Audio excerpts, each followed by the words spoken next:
day, sir. I am Apple May H. Magante and I am the third reporter of Group 4. So my topic is about band valuation.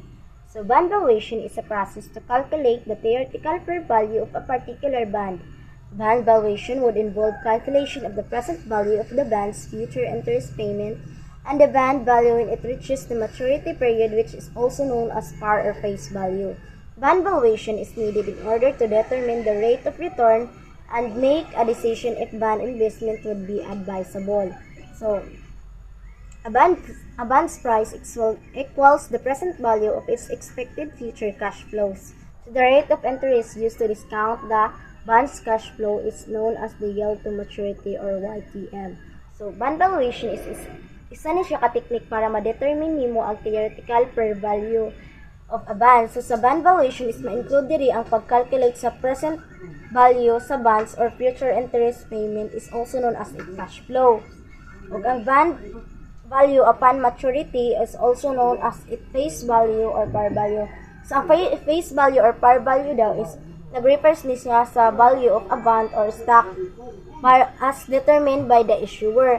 So, because a band par value and interest payments are fixed, so ang investor gigamit niya ang band valuation para mahibalan o determine niya kung unsa ang nga rate of return nga gi-required sa band investment.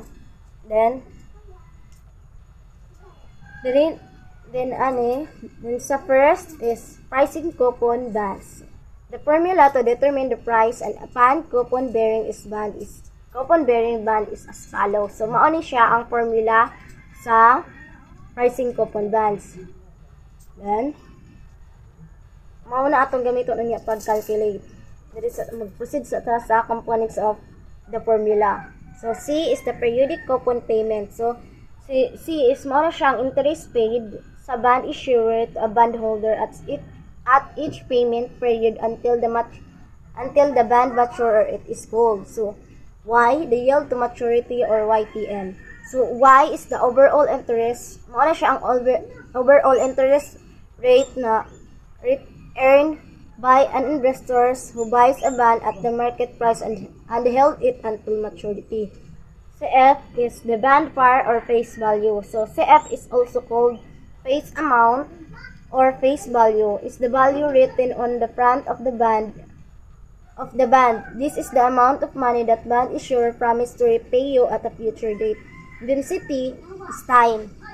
Then T is it refers to the number of coupon payment the bond holder will receive until the band matures. So T, the number of periods until the band matures date.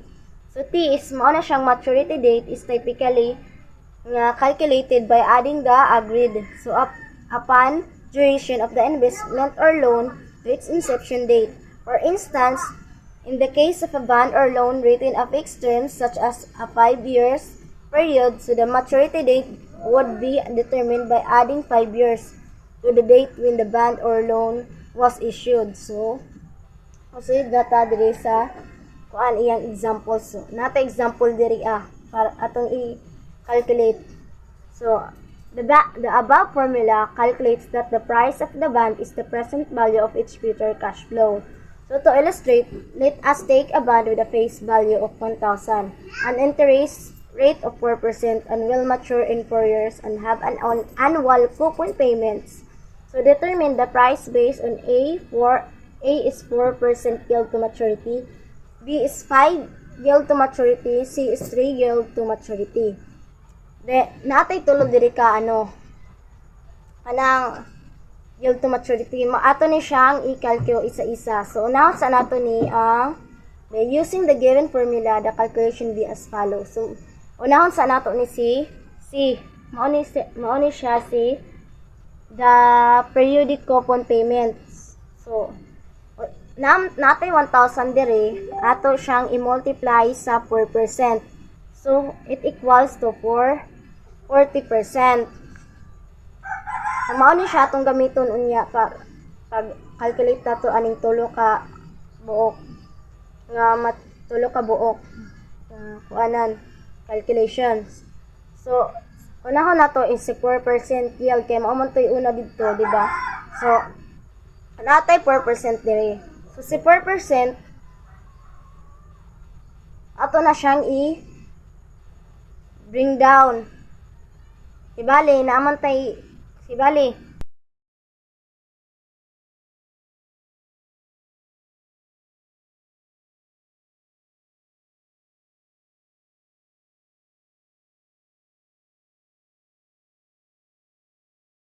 So, ang ingon man diri gaina is will mature in 4 years. So ato siyang kaupaton.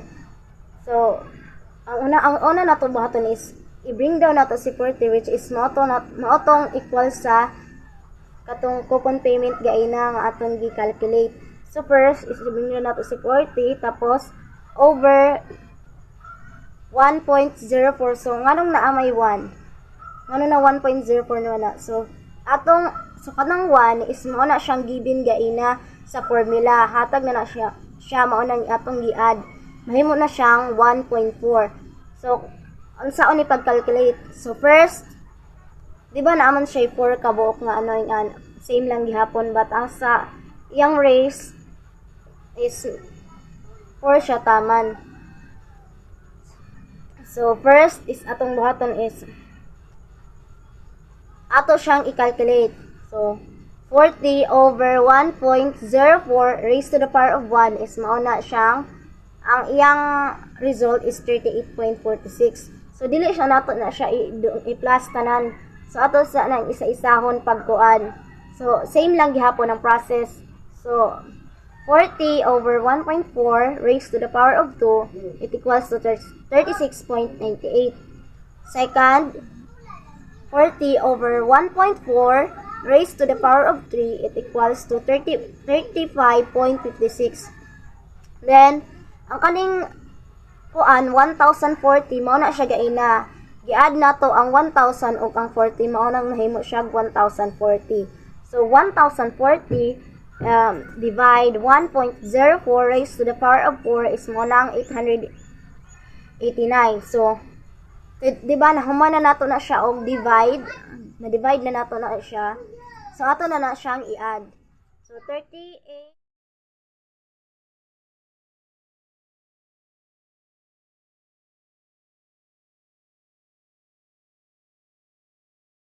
0.46 plus 36.98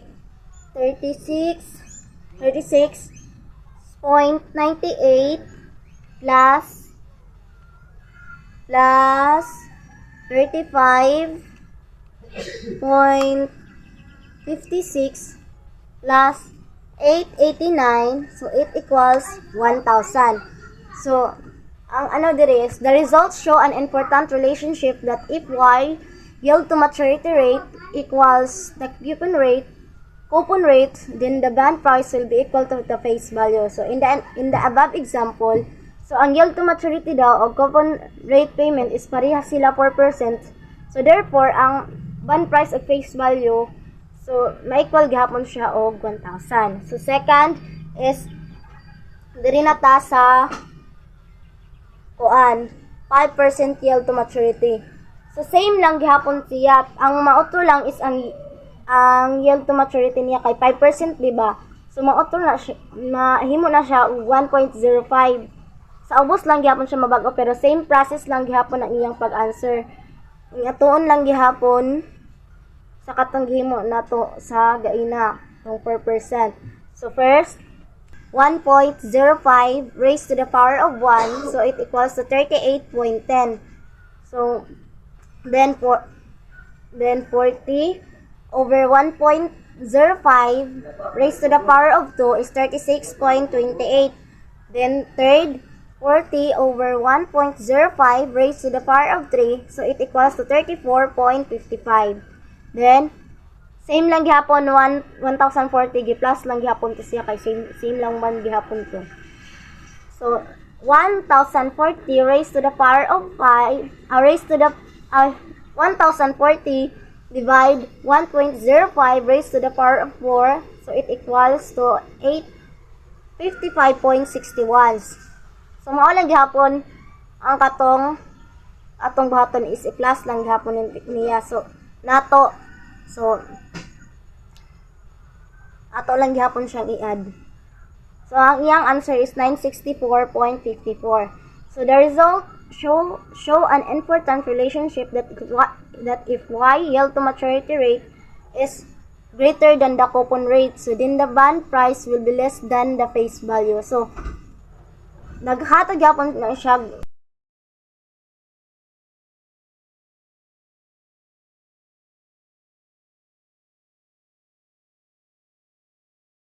sa yield to maturity rate is mas dako pa siya sa coupon rate. So, ang bond price mugamay siya than the face value. Then, in the above example, so ang yield to maturity is 5% and ang coupon rate is 4%. So, mas dako baya ang yield to maturity tapos gamay ang 4%, gamay ang coupon rate. So, di gina sila magkapareha. So, ang bond price niya is mugamay, which is 964.54. Tapos, ang face value should be equal to 1,000. Then, third,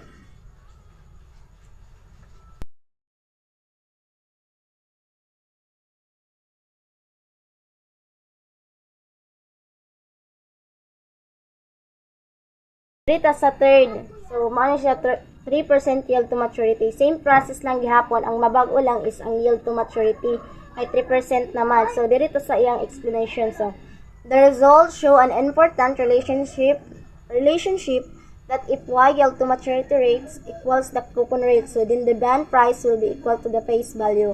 So in the above example, ang yield to maturity and coupon rate is same man sila og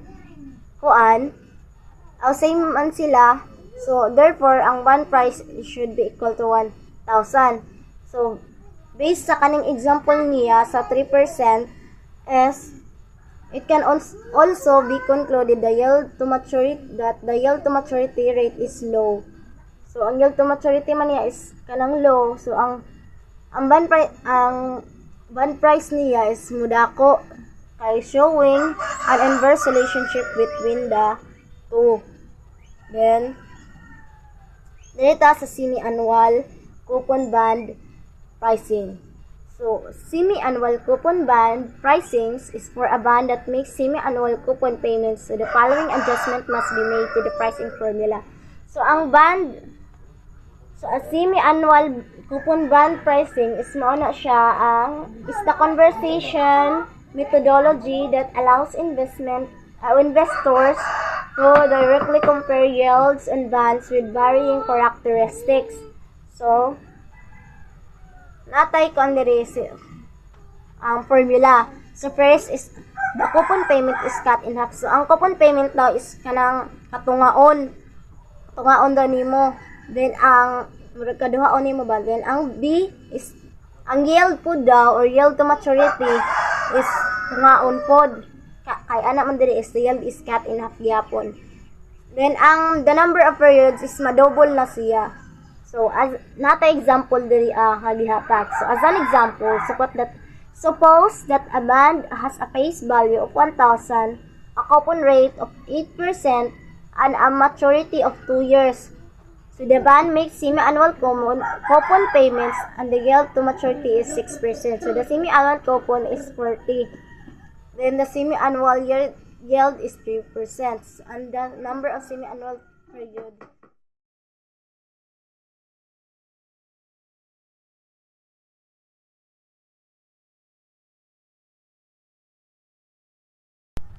diba ang ingon diri is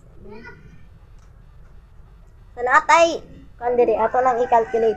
So the bond price is determined as follows. So natay 1,000 dito nga gihatag. So, which is mato ang face value.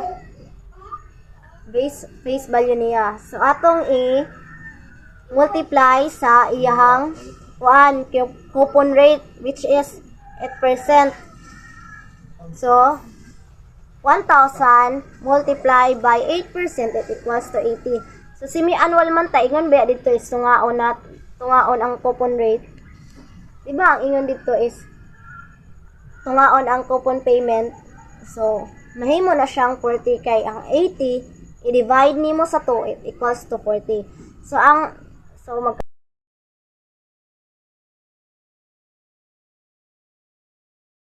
itong bahatan is i-calculate na to siya.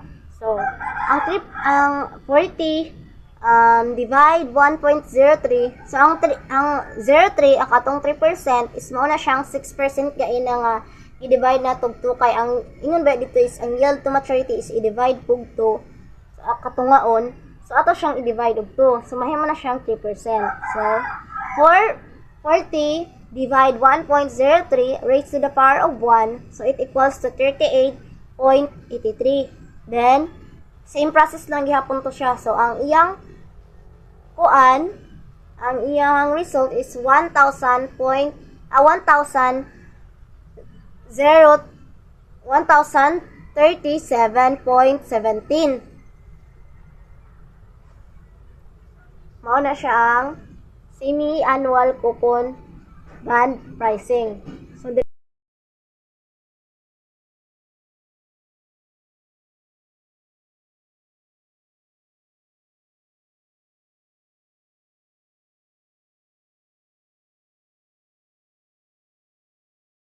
dirito sa pricing zero coupon bonds. So, sa pricing zero coupon bonds is a zero coupon bond does not make any coupon payment. So, ang sa diri daw is dili daw siya makahimo ata og coupon payment. So, instead, it is sold to investor so at a discount from a face value. So, ang kalahian aning duha is ang price paid, so between the price paid or the bond and